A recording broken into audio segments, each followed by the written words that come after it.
이베스트 투자증권 강하나 연구원님과 함께 보도록 할게요. 어서 오세요. 네, 안녕하세요. 반갑습니다. 아니 우리 팬분들이 아까부터 엄청 기다리셨거든요. 그렇죠? 네. 네. 그럼 벌써 이게 팬이 많이 오늘 언제 확보를 하셨어요? 이렇게 너무 많이? 감사하게. 아니 들어오시면서 약간 조금 외부의 출연은 또 이제 처음이시라고 네. 하면서 저희는 일요원이 있으니까 맞아요. 일요는 그래도 2번 찍었는데 외부는 처음입니다. 네. 좀 떨리세요? 약간 좀 떨리고 있습니다. 뭘 떨려요? 그냥 편하게 하세요. 보이스 라이브와도 좀 자주 와주시면 좋을 것 같아요. 왜냐면 정말 팬분들이 많으셔서. 그리고 또 제가 들어보니까 유전학과 의학을 전공하신 아주 네. 학부는 유전학, 생물학고 이제 대학원은 의대에서 의과학 전공했습니다.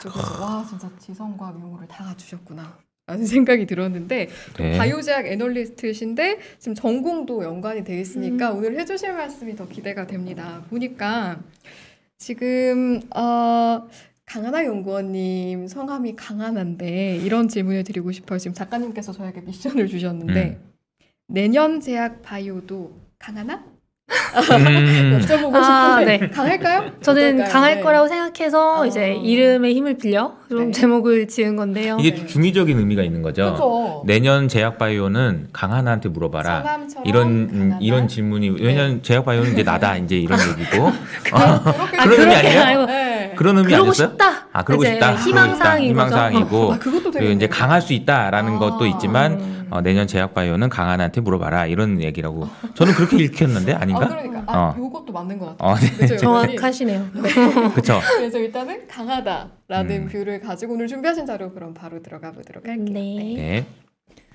일단 뭐 전체적인 제 인입 자료 인덱스는 120장이기 때문에 키 차트 위주로 뭐 내년 전망 위주로 말씀드리겠습니다. 120장이나 돼요. 네. 고생하셨네요. 근데 이제 기본적인 내용이 많아서 일단 뭐 제가 생각했을 때 중요한 거 위주로 말씀드릴게요. 네. 일단 첫 장을 보시면 이게 우리나라 헬스케어 인덱스인데요.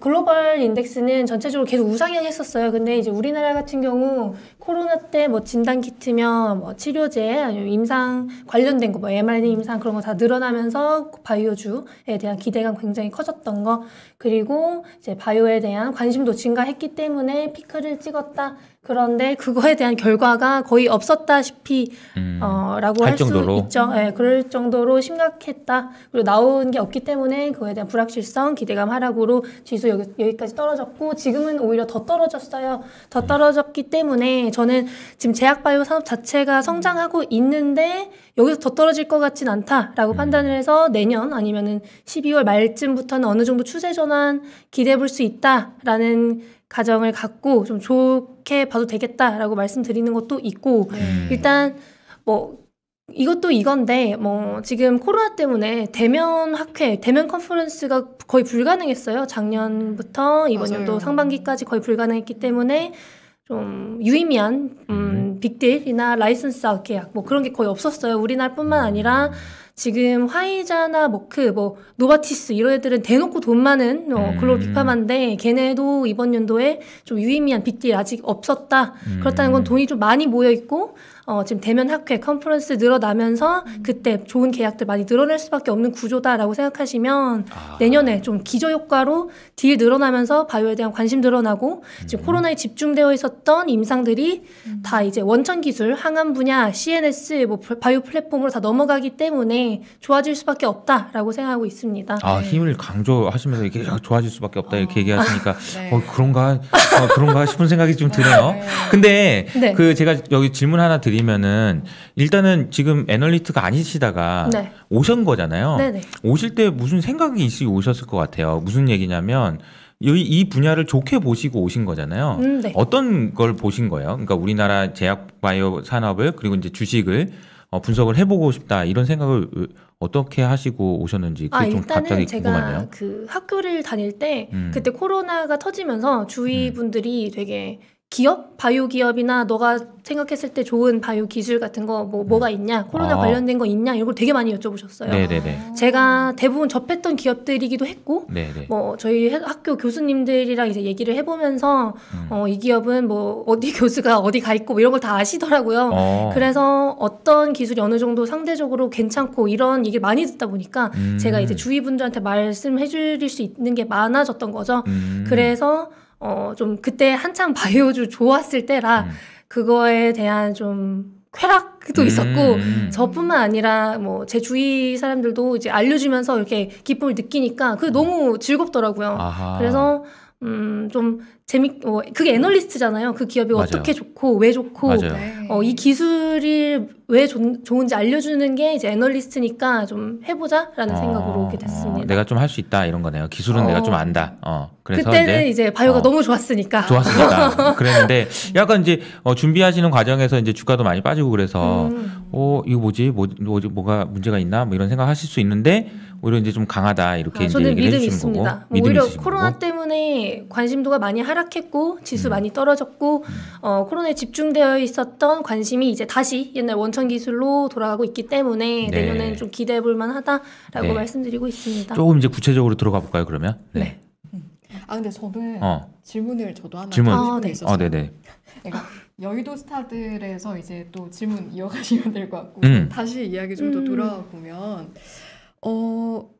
원천 기술로 좀 돌아갈 것 같다라고 하긴 하셨는데 지금 위드 코로나 하면서 추가 접종하는 거 굉장히 많고 접종 의무화하는 것들도 있고 계속해서 변이 바이러스 때문에 확진자 늘어가고 이래서 이런 부분도 저는 좀 무시할 수 없겠다라는 생각이 들거든요. 이런 영향도 있긴 있을까요? 당연히 있을 거라고 생각하고 위드 코로나라는 게 뭐 코로나 없이 뭐 일상생활이 된다가 아니고 접종을 계속 하되 뭐 코로나와 함께 살아가자인 거잖아요. 뭐 독감도 같이 살아가고 있고 그렇게 생각을 해보시면 당연히 문제는 좀 있겠지만 그래도 추가적인 접종, 뭐 지금 mRNA뿐만이 아니라 좀 상대적으로 안전한 제조합 단백질 기반 백신도 계속 나오고 있고, 그렇기 때문에 어느 정도 안정성이 확보가 될 수 있기 때문에 추가적인 접종은 해야 되겠고 이제 할 건데 어차피 위드 코로나잖아요. 그러니까 일상생활로 돌아가면 돌아갔지 더 제재가 많아지진 않을 거라고 생각을 해요.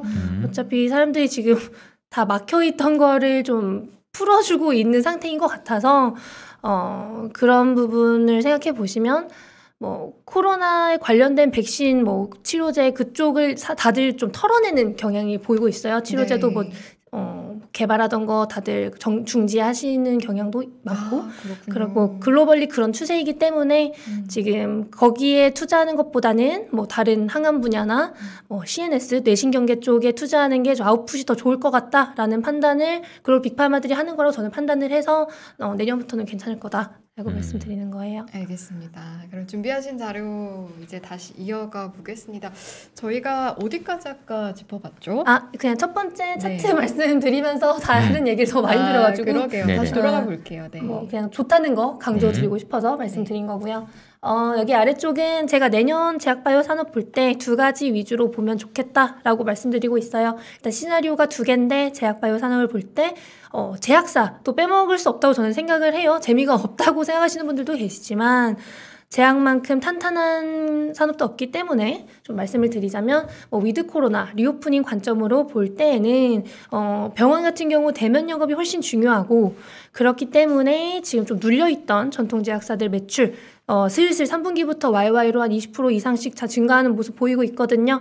그렇다는 거는 리오픈이 어느 정도 되고 있다는 점, 그리고 사람들이 위드 코로나로 통금 없어지고 술 먹고 뭐 마스크 벗으면서 어느 정도 감기나 다른 질환들 많이 걸리고 병원 많이 찾아가고 있다는 거 생각해 보시면 위드 코로나 리오프닝 관점으로는 영업력 좋은, 그 중에서도 뭐 도입 신약이나 뭐 그런 걸 하는 애들이 아닌 영업 개발 이력이 그래도 있는 영업개발 이력 있는 영업력 좋은 전통제약사 보자라고 말씀드리고 있습니다. 그리고 뭐 위드 코로나여도 일상생활 회복이 조금 더딜 수 있으니 조금 더딜 때는 바이오텍도 좋겠다라고 말씀드리는데 바이오텍 중에서도 지금 바이오에 대한 불확실성이 너무 커졌고 불확실성이 커지면서 기대감도 많이 하랬기 때문에 좀 데이터가 기반이 되어주는 바이오텍 위주로만 좀 보자 말씀드리고 있습니다. 데이터가 기반이 된다는 거는 학회나 논문 그런 데서 이제 데이터 업데이트 꾸준히 해주고 임상에 좀 진전이 보여야 되죠. 데이터를 업데이트 해주는 것만이 중요한 게 아니라 임상 진전 보이면서 이제 좀 라이선스 아웃 딜 가능성 보이는 애들 요즘 좀 세론도 많아요. 라이선스 아웃 나오면은 뭐 맞아요. 세론 뉴스가 많기 때문에 선제적으로 내가 데이터를 좀 보고 좀 선제적 투자 가능한 애들 위주로 보자라고 말씀드리고 있습니다. 그래서 이 두 가지만 또 보셔도 뭐 네. 투자할 곳 많다라고 말씀드리고 있고 네. 근데 바이오가 이제 저는 이제 주식 시작하면서 조금 어렵다, 위험하다 이런 말들도 들었었는데 임상이 진전이 되어야 한다라고 하셨는데 임상이 그렇게 1상, 2상, 3상 넘어가는 게 좀 쉬운 일은 아닌가 봐요. 어렵죠. 제가 여기 다음 바로 네네. 다음 장으로 넘어갈게요. 좋습니다. 일단 임상 기간이 보통 10에서 15년 정도 걸린다고 보시면 될 것 같아요. 일단 후보물질 단계가 2에서 5년, 뭐 그다음에 전임상, 비임상, 뭐 동물 실험, 세포 실험이 제가 여기 뒤에 다 나와 있기는 한데 그게 2에서 3년. 그리고 임상 단계, 임상 1상에서 2상, 3상이 뭐 3에서 10년 이런 식으로 계속 엄청 오래 걸리거든요. 이렇게 오래 걸리고 여기 성공률 보시면 임상 2상이 성공률이 가장 낮아요. 유효성을 처음으로 판단하는 단계이기 때문에 성공률이 가장 낮고 그렇기 때문에 1상 이후 그리고 3상 이전까지 주가 변동폭이 가장 크다. 그래서 그 사이에 있는 파이프라인 갖고 있는 회사들 보는 게 가장 좋다라고 말씀드리고 있어요. 근데 그때도 이제 데이터가 당연히 기반이 되어야 되죠. 네. 네, 뭐 사실 이상이 성공률이 가장 낮다 했을 때 이걸 통과하더라도 가장 큰 문제가 그 후에 너무 임상 비용이 많이 든다. 와, 갑자기 거든요. 너무 배로 뛰네요. 이게 너무 아. 많이 이게 대규모 임상이거든요. 네. 3상 같은 경우는 이제 아까 말씀드린 것처럼 1상은 안정성, 2상은 유효성, 3상은 유효성을 기반으로 한 안정성까지 이제 확인하는 대규모 임상이에요. 네네. 1000명에서 5000명까지도 하기 때문에 돈이 굉장히 많이 들어갑니다. 네. 그래서 우리나라에서 선택할 수밖에 없는 유일한 이제 방법이 이제 라이선스 아웃인 거죠. 라이선스 아웃을 안 하면 좀 임상개발 진전이 불가능하다라고 거의 판단을 하고 있고, 그렇기 때문에 지금 라이선스 아웃에 따라 뭐 바이오텍 뭐 주가 많이 변동하는 모습도 볼 수 있다라고 말씀드리고 있습니다. 그게 공동 개발하는 건가요? 그것도 제가 뒤쪽에 있긴 한데 제가 지금 왔다 갔다 해가지고 천천히 네. 키 차트는 다 있는데 네, 네, 천천히 네. 해주시면 됩니다. 네, 순서대로. 일단 뭐 그 중에서 임상개발 성공에 가장 중요한 요인이 뭐 인디케이션, 적응증, 그리고 트라이얼 아웃컴, 뭐 데이터 기반으로 이제 어떤 식으로 나오냐라는 건데요. 일단 적응증이라는 거는 일단 뭐 희귀약품이 일반 의약품보다 성공률이 높다. 그리고 또 시판이 좀 더 빠르다라는 뭐 그런 고려 사항들도 있고, 항암제 같은 경우는 암세포뿐만 아니라 뭐 정상세포 다 죽여도 뭐 항암제로 어느 정도 승인이 날 수 있다. 이런 거 다 고려하시면서 좀 적응증 위주로 보면 좋겠다라고 말씀드리고 있고, 아까 무조건 데이터가 기반이 돼야 된다라고 네. 말씀드렸죠. 그래서 뭐 이상은 아까 말씀드린 대로 유효성이 가장 실패 요인도 크고, 왜냐면 유효성을 가장 먼저 네. 확인하는 단계니까. 그래서 그 다음은 그냥 지금 글로벌리 바이오약품이 뭐 mRNA 쪽 의약품 아니면 뭐 유전자 치료제, 세포 치료제 이게 다 바이오약품이에요. 바이오약품이 화학의약품 대비 지금 고속으로 성장하고 있고, 네네.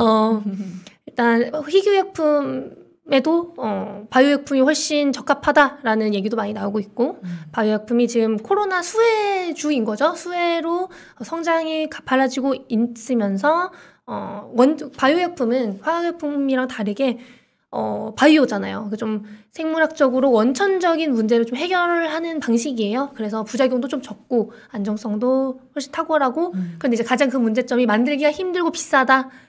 그런데 뭐 지금 바이오약품 자체가 뭐 면역항암제도 있거든요. 키투르다 같은 게 이제 글로벌 매출 1위 하면서 바이오약품 시장 위주로 좀 보자라고 말씀드리고 있습니다. 네. 일단 여기 아까 제가 말씀드리고 싶었던 라이선스 아웃이랑 네. 뭐 신약 개발 그러네요. 간단하게 말씀드리고 싶은데 이제 라이선스 아웃이 기본적으로 그냥 쉽게 말해서 성급금 반환하지 않아도 되는 계약금을 받고 이제 그 계약금을 토대로 이제 임상이 진전될 때마다 이제 마일스톤을 받는 방식인 거죠. 마일스톤이 뭐 중간중간 성공할 때마다 받는 그냥 지급해주는 돈, 성공했으니까 줄게 뭐 이런 뭐 선물 같은 거 생각하시면 될 것 같아요. 성공 보수. 그래서 다음 단계로 가 이런 거거든요. 네. 그래서 그런 식으로 라이선스 아웃을 가장 많이 해요. 우리나라 같은 경우는 뭐 자금이 부족하기도 하고 연구개발비가 글로벌 빅파마 대비도 부족한데 뭐 그래도 지금 좋은 거는 정부에서 보건복지부에서 예산을 어느 정도 증가시키고 있고 VC 투자나 뭐 기관 민간 투자 다 증가하고 있다는 거 생각해 보시면 어느 정도 긍정적인 상황이다라고 생각하시면 될 것 같습니다. 네. 지금 뭐 아까 제가 라이선스 아웃이 가장 아이디얼한 방식이다라고 말씀드렸잖아요. 두 가지 이유가 일단 지분 파이프라인의 지분을 팔고 어느 정도 자금 조달이 가능하면서 이제 연구개발 진전이 가능하다는 점이 첫 번째고 두 번째가 이제 라이선스 아웃을 했다는 거는 이 파이프라인이 어느 정도 가치가 있다, 투자할 만한 가치가 있다라는 거를 상대적으로 얘네보다 큰 제약 바이오 회사들이 증명을 해준 거잖아요. 그러니까 지표가 돼요. 그래서 레오켄 바이오 같은 경우는 첫 라이선스 아웃 이후에 뭐 계속 뭐 했어요. 뭐 이번 연도에 가장 큰 계약 중 하나가 뭐 레오켄 바이오라고 말씀드릴 수 있을 정도로 한 번 라이선스 계약을 하면은 차후 다른 개발이나 계약할 확률이 높아진다. 뭐 좋은 지표가 된다라고 생각하시면 될 것 같아요. 그런데 가장 큰 문제가 우리나라 제약바이오 회사들이 후보물질 단계나 전임상 단계에서 라이선스 아웃을 너무 많이 해버려요. 그렇게 되면 전체 계약 규모는 막 1조 이런데 선급금 막 200만 원, 200억 원, 300억 원 이렇게 되면 뭐 사실 별로 의미가 없거든요. 왜 통과해야 되는 단계도 너무 많고 선급금이 적다는 거는 그만큼 투자의 가치가 아직은 많지 않다는 점이라는 거를 또 알려주는 거잖아요. 그래서 최근에 라이선스 아웃이 또 유의미한 게 없었던 이유가 선급금이 너무 적었다. 그래서 저는 좀 그래도 좀 좋은 것들은 후보물질 단계에서는 선급금이 한 2% 정도 이상은 되는 계약들 그리고 1상 이상부터는 좀 한 5% 정도 이상은 돼야 유의미하다라고 판단을 하고 있고 그런 걸 좀 고려해 보시면 좋을 것 같아요. 그럼 선급금을 이제 체크해 보면서 되게 비전이 있다고 보는 거구나, 판단한 거구나 이렇게 저희도 눈치를 채면 되는 거예요. 네. 그리고 선급금이 커야 사람들이 요즘 똑똑해져서 선급금이 좀 커야 이게 주가도 진짜구나. 반응하겠네요. 네. 왜냐면은 좀 플랫폼 회사 같은 경우는 5종 이렇게 해서 1조 이렇게 해버리면 2천억 원짜리예요, 사실은. 그쵸. 그래서 좀 그런 걸 다 생각을 해보시고 투자를 하셔야 된다라고 말씀드리고 있습니다. 뭐 바이오텍도 좋은데 전통제약사도 뭐 보시면 좋겠다라고 말씀드린 게 코로나 때 타격이 너무 컸어요, 전통제약사들이. 그래서 그래서 이제 이번 연도 초부터 그래도 소매 판매 추이 계속 올라오고 있는 거. 의약품만 따로 봤을 때. 네, 의약품 소매 판매 추이 계속 올라오고 있는 거 보시면 어느 정도 3, 4분기 괜찮을 것 같다라고 보고 있는 거고 내년 그래도 1분기까지는 무조건 기저효과가 좋아질 수밖에 없다라고 판단하고 있습니다. 실제로 주위 분들만 봐도 슬슬 감기 걸리고 계시거든요. 저희 아버지도 감기 걸리셨어요. 그래서 제가 그걸 보고 그러면 호흡기계가 강한 애들이나 좀 영업력 좋은 병원 영업력 좋은 애들은 기저효과가 크겠구나라고 생각을 해서 여기 전년 대비 50% 이상 매출 감소한 전문가별 순위가 이제 소아청소년과 이비인후과 진짜 감소가 많이 한 거거든요. 네. 그러니까 내년 이번 4분기부터 기저효과 크겠다라고 보시면 될 것 같습니다. 근데 이 차트가 되게 좀 의미 있는 것 같아요. 전년 대비 50% 이상 매출 감소하고 이런 부분들이 왜냐하면 우리가 시장을 볼 때 내년 전망하고 항상 보면 좀 잘 하시는 분들은 뭘부터 하냐면 올해 제일 안 좋았던 데 어디냐 이거부터 보거든요. 올해 어디가 제일 안 좋았어? 왜냐하면 그것보다 더 안 좋아지기만 하면 주가가 오를 확률이 높으니까. 그거랑 비슷한 거 아니에요? 곡소리 나는 종목을 찾아라. 뭐 그렇죠. 이제 남들은 네. 다 이제 팔고 나가면 그때부터 이제 주가가 오를 수 있는 거거든요. 슬픈 이야기예요. 근데 이제 사실. 그런 거 보니까 이게 딱 보니까 코로나 때문에 어쨌든 사람들이 안 가고 안 아프고 뭐 아무도 이런 안 게 되게 아팠잖아요. 많았잖아요. 주변에도 맞아요. 감기 걸리는 사람 없었잖아요. 없었어요. 깜짝 놀랐어요. 네, 코로나가 이제 위드 코로나가 되면 감기에 걸릴 수 있다. 여기서 이제 또 투자 아이디어를 찾을 수 있구나. 이런 생각이 좀 드네요. 네. 흥미롭습니다. 네, 실제로 정말 많이 걸리고 있습니다. 그래요. 왜냐면 이제 통금이 네. 없어지니까 사람들이 맞아요. 다 나가 놀고 택시도 안 잡혀요. 맞아요. 밤에 그렇죠. 춥고 떨어가지고. 그리고 사람들이 술 먹을 때 마스크를 벗잖아요. 놀러 갈 맞아요. 때도 마스크를 벗고 어. 그렇게 되면 아플 수밖에 없다. 감기뿐만이 아니라 수밖에 없다. 아플 수밖에 없다. 네네. 그리고 좀 궁금한 게 네. 아까 이제 코로나 때문에 만나지 못해서 라이센스 아웃도 없었고 글로벌 빅 딜도 별로 없었다. 근데 그게 실제로 그렇게 많이 영향을 주나요? 뭐 그럼요. 화상으로 이렇게 하면 안 돼요?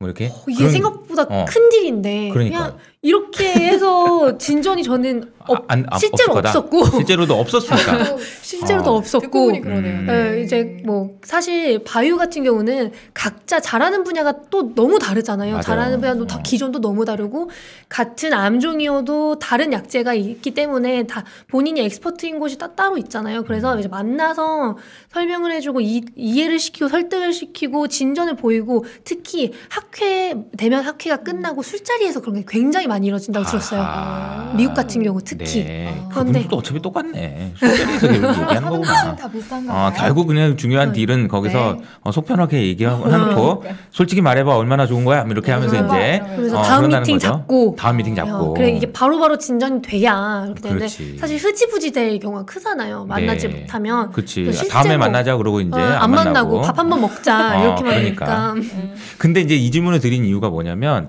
그러면 내년에 우리가 기대해봐야 되는 그런 학회라든지 네. 그런 일정 같은 거 좀 정리해 두신 게 있을 것 같은데 우리가 일단 좀 네네 급한 거부터는 1월 JP모건 1월 달에. 헬스케어 네. 있으니까 1월 달에. 그건 또 대면 이번 달에 SITC 있었어요. 면역암학회 네네네. 그것도 대면 비대면 합친 거여서 좀 좋았고 네. 이제 내년 1월부터 JP모건 헬스케어 있고 JP모건 헬스케어는 다 같이 만납니까? 만나더라고요. 그래요. 이제 대면도 가능하다라고 이제 술도 먹나요? 그게 중요한 것 같은데. 만나면 먹지 않을까요? 그런가요? 만나면 먹을 네네. 거라고 저는 생각을 하고 그래요? 있기 때문에 네. 그런 딜들이 일어날 수 있다라는 좀 기대가. 확률이 훨씬 크고 좀 뭐 사실 미국의 빅딜들이 결국 우리나라의 바이오 트렌드이기도 하고 그렇죠. 그런 사람들과 만나면서 이제 우리나라 기업들도 사업 전략을 짜는 경우가 많아요. 그렇기 때문에 좀 그 부분을 염두에 두시고 좀 지금 코로나로 좀 눌려 있었던 원천 기술 회사들 뭐 항암제, CNS, 바이오 플랫폼 이거 세 개만 말씀드리고 있는데 이쪽 회사들이 다시 관심을 많이 받고 있다 생각해 보시면 좋겠습니다. 네, 네. 알겠습니다. 힌트를 중간중간 많이 주셨어요. 하지만 또 이제 그 힌트의 점수를 쏙쏙 뽑아서 저희가 투자 전략도 한번 여쭤보고 싶은데 준비된 내용 들어볼까요? 네. 일단 뭐 아까 방금 말씀드린 것들을 기반으로 고른 회사들인데 네. 일단 6가지 기업들 제가 관심 기업으로 넣었고 4가지는 이제 커버리지 기업 로 설정했습니다. 일단 뭐 탑픽은 SK바이오팜 보령제약이고요. 사실 뭐 대원제약도 하고 싶은데 대원제약은 매출 회복 물 한 잔 드실래요? 그러니까 지금 이제 네 개 종목이 TP가 있네요. TP 그러니까 타겟 프라이스가 있고요. 다 매출이 그래도 잘 나오는 회사들이라 바이오팜 빼고 네. 그렇게 판단을 했고 이제 아래 2가지는 바이오에는 트렌드가 좀 강하게 있다라고 생각을 했다 보니 바이오 트렌드에 어느 정도 맞는 기업 이렇게 2가지 선정드렸습니다. 근데 이 외에도 제가 지금 관심 있는 기업들이 너무 많아요. 말씀드리고 싶은 것도 너무 많고 말씀해 주시면 안 돼요? 근데 이게 뭐 또 보고서를 안 뜯었는데 말하기가 좀 그렇지 않아요? 괜찮아요? 그런가요? 그래? 저는 상관없습니다. 상관없어요? 관심 있는 관심이 관심 있다고 얘기한 종목. 거니까 네. 관심 종목. 이쪽이 좋겠다. 왜냐면은 풀 인덱스에는 대충 적어놓긴 했어요. 지금 네네. 글로벌 투자 유치 추이가 가장 높은 게 항암 분야, 항상 부동의 1위. 항암. 끝나지 않은 숙제죠. 네. 항암 분야, 두 번째가 바이오 플랫폼, 플랫폼. 뭐 한 가지 기술로 여러 가지 적응증 적용 가능한 게 바이오 플랫폼이고 세 번째가 CNS 뇌신경계, 중추신경계, 치매, 뭐 뇌전증, 네네. 뭐 헌팅턴 이쪽이 다 CNS 쪽이죠. 이 세 가지만 봐도 된다라고 말씀드렸는데 이제 항암 분야에서는 너무 많잖아요. 너무 맞아. 많으니까 딱 세 가지만 보자. 넥스 카티가 이제 CAR-NK. 카티가 생각보다 혈액암, 백혈병에만 효과가 있다 보니 안 듣는 암종이 너무 많아요. 그리고 카티는 본인 혈액에서 뽑아서 써야 되기 때문에 좀 만들기 힘들다. 그리고 비싸다. 3억 정도 하니까 비싸서 좀 한계점이 아직 있다. 그래서 넥스트 카티인 CAR-NK. 그리고 두 번째는 병용투여 시장. 지금 글로벌 매출 탑5 중에 뭐 두 개가 키투르다랑 옵디보. 키투르다가 머크의 면역항암제고 이제 옵디보가 BMS의 면역항암제인데 이제 매출 1위가 키투르다예요. 지금 근데 키투르다 같은 경우도 안 듣는 암종이 생각보다 많아요. 뭐 대장암, 췌장암 이런 데는 뭐 거의 반응률 0% 이렇게 나오고 있기 때문에 그냥 쓸 수 없다는 거죠. 네. 근데 그렇게 상대적으로 작은 시장을 위해서 머크가 면역항암제를 처음부터 끝까지 다시 만든다? 이건 좀 가성비가 안 나오는 일이기 때문에 일단 지금 당장은 병용투여가 가장 유력하고 가장 가성비가 좋다. 그렇기 때문에 병용투여 시장은 커질 수밖에 없고 내년에 좀 보면 좋겠다라고 말씀드리고 있습니다. 네. 그리고 항암에서 마지막으로 보여줘야 될 거는 케이라스인데요. 케이라스는 이번 6월에 처음으로 승인난 건데 소토라십이라는 항암제예요. 케이라스도 이제 대장암이랑 폐암 쪽에 가장 변이가 많은 유전자이기 때문에 그쪽 생각해 보시면 케이라스 첫 승인 났으니 이쪽 보면 좋겠다. 우리나라 관련 기업이 하나밖에 없어요. 그래서 그런 거 생각해 보시면 좋을 것 같고 네. 뭐 바이오 플랫폼은 뭐 워낙 다들 아시고 뭐 ADC 쪽도 있고 네네. 지금 제가 여기 써놓은 뭐 네오이뮤텍도 뭐 T세포 증폭하는 인터루킨 7 뭐 이런 것도 다 플랫폼이고 네. CNS 쪽은 치매 쪽 보면 좋겠다. 이렇게 왜냐면 2020년이 Year of Brain이었어요. 그래서 CNS 쪽 투자가 증가하려고 하는데 코로나 터져가지고 좀 관심 가려다가 말았거든요. 그래서 네. 내년에는 좀 다시 관심을 많이 받을 수 있지 않을까 기대하고 있습니다. 그래서 그걸 다 그 정도만 딱 봐도 될 것 같다라고 말씀드리고 있어요. 과유가 네네. 너무 많아서 그러니까요. 딱 그 정도만 봐도 내년에 어느 정도 좋은 투자할 수 있지 않나 기대하고 아니 있고. 저희가 댓글창의 분위기를 네. 보면은 네네. 이제 제약바이오에 대한 관심이 예전에 비해서는 확실히 좀 떨어진 것 같긴 해요. 근데 저는 오히려 이제 이런 네. 게 또 좋은 기회가 될 수 있겠다는 생각도 반대로. 음. 왜냐하면 다 너무 막 우르르 이렇게 할 때는 우리 또 주가도 많이 올랐고 그래서 관심과 기회가 없는데 뭐 이런데 좋은 기회가 있을 수도 있겠다는 생각이 좀 들긴 합니다. 네. 사실 개인적으로 바이오가 왠지 모르게 조금 겁나는 업종으로 느껴지기도 했는데 오늘 이제 알아야 되는 기본적인 것부터 차근차근 좀 말씀을 해주시니까 조금 가깝게 느껴졌던 것 같아요. 네. 일단 보면은 포인트로 짚어주신 것 중에 하나가 코로나로 눌려 있었던 원천기술 회사 주목하라고 해주셨고 이제 토픽들도 몇 가지 짚어주셨는데 그 밖에 저희가 바이오에 관심 가질 때 조금 명심하면 좋을 어떤 포인트들이 있을까요? 따로? 뭐 일단 아까 말씀드린 것처럼 데이터는 좀 무조건 보고 데이터 무조건. 근데 이해하기가 힘들어요. 저도 계속 어려워요. 공부하고 네. 제가 제대로 모르는 쪽은 다시 공부하고 진짜 괜찮나 확인하고 네. 그러기 때문에 그게 좀 힘들 수는 있으나 그래도 어느 정도 데이터가 기반이 되면 좋겠고 뭐 라이선스 아웃이 있었다면 뭐 선급금 위주 그리고 누구랑 했는지 그리고 피열가 어디가 있는데 그 피열 대비 내가 계약 규모 어느 정도로 받았는지 보시면 우리 라이선스 인 해주시는 분들이 얼마나 이 회사의 투자 가치를 쳤는지를 확인해 보실 수 있을 거라고 말씀드리고 있습니다. 뭐 저는 논문도 많이 봐요. 그래서 논문을 보고 그래도 이 기술이 어느 정도 효과가 있다라고 판단이 되면 좀 좋게 보는 편입니다. 근데 네. 논문도 막 다 영어로 돼 있고 그러잖아요. 한국어 그쵸. 논문은 좀 없죠. 일단 바이오 쪽에 없고. 그래서 어려워요. 보고 싶은데. 그러니까 이게 이제 네. 문제가 되게 중요한 게 네. 이게 투자를 하시는 분들 입장에서 논문까지 언제 보고 투자를 하겠어요. 이게 좀 어려움이 좀 있긴 있습니다. 그래서 연구원님의 도움이 필요합니다. 네, 그럴 것 같고요. 이게 채팅창에서 올라온 질문 중에 이게 이제 대답을 해주실 수 없다면 안 해주셔도 되는데 오늘 이제 이슈가 됐던 이제 셀트리온에 대해서는 혹시 좀 얘기해 주실 수 있는 게 있으실까요? 아니면은 아직은 좀 뭐 아니면 패스하셔도 되고. 네. 근데 편하게. 뭐 사실 셀트리온 헬스케어 재고 자산 문제는 옛날부터 그러니까요. 많았어서 어. 뭐 이상한 기사는 아니다 정도라고 생각하고 있습니다. 이게 나올 게 나온 거다. 뭐 거짓말은 아니잖아요. 다들 그렇죠, 그렇죠. 아시니까. 그렇죠. 다 알고 있으니 알고 있었잖아. 뭐 이런 느낌이네요. 네. 그렇기 때문에 뭐 네, 그 정도. 네. 알겠습니다. 네. 저 무서워서 그러니까 이게 보여드려야 돼요. 약간 좀 네. 그 민감한 질문인데 네, 질문이 네, 하도 네. 많이 나와서 네, 간단하게만 좀 여쭤봤습니다. 너무 부담 갖지 마시고요. 네. 저도 아직 커버를 하지 않고 있습니다. 그러니까 커버를 안 하셔서 차후 제가 좀- 여쭤볼까 말까 고민했는데 네. 아니, PD님이 물어보라고 그래가지고 물어본 거예요. 잘하셨어요. 그러니까 내가 안 물어보고 싶었어요. 네. 네. 끝까지만 이해합니다. 살짝, 네, 네. 하고 넘어갈게요.